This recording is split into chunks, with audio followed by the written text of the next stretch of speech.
Now I'm going to talk about a question number 8. Question number 8 is called overall indication. It's actually a very important concept in PNC rate making. So for this case, there is a giant formula. I'm going to give you the formula, then I'll try to argue that, explain how that formula works. It's really, if you're going to charge someone, then you need to calculate the rate, like how much money I'm going to charge. In this case, it's going to be called a per exposure. Exposure is a very interesting concept that for insurance company, we need to define what is considered as one share of risk. So for, we just did the workers' compensation. For workers' compensation, they're using payroll. Basically, every $100 and how much you're going to charge is considered one share of risk. Then this is give you another example for exposure. Could it be automobile insurance? Automobile insurance is actually one car for 1 year is considered one exposure, because you can have insure your car for just for half a year. If you insure one car for half a year, then that's just a half of the exposure. Or you insure two car for 2 years, that become 4 exposures.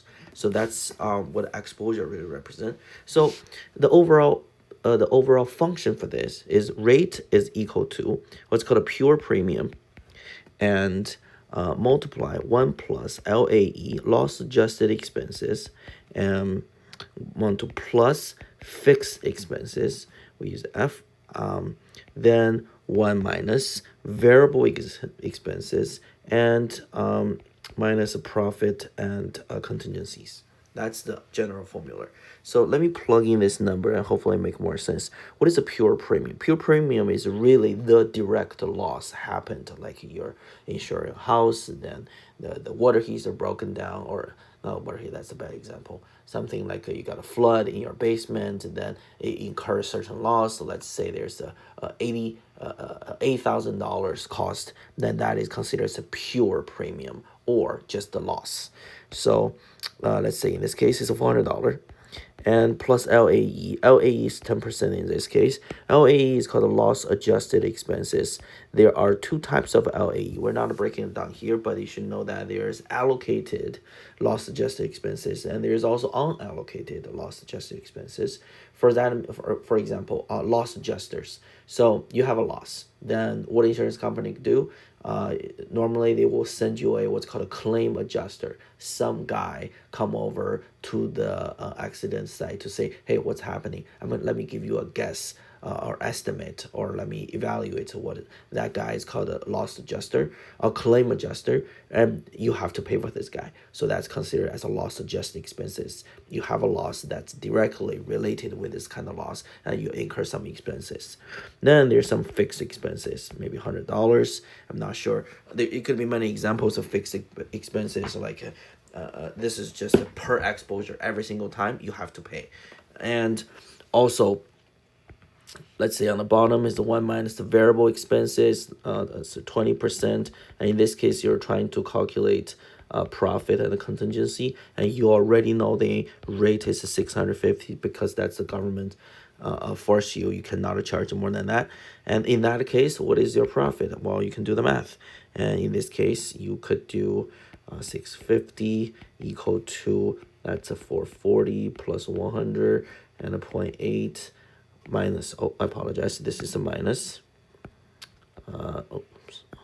This is going to be minus, and minus a P and a C, and it will be really 540 over 650 equal to 0.8 minus profit and contingencies, and you should end up with profit and contingencies equal to negative 0.0308. What does that mean is, if you really actually only allow me to charge $650, I actually end up with a negative profit. I'm losing money on this. It doesn't work very well. But how does this work? Why sometimes you're adding a 10%, and sometimes you are subtracting a 20%? How does the formula come from?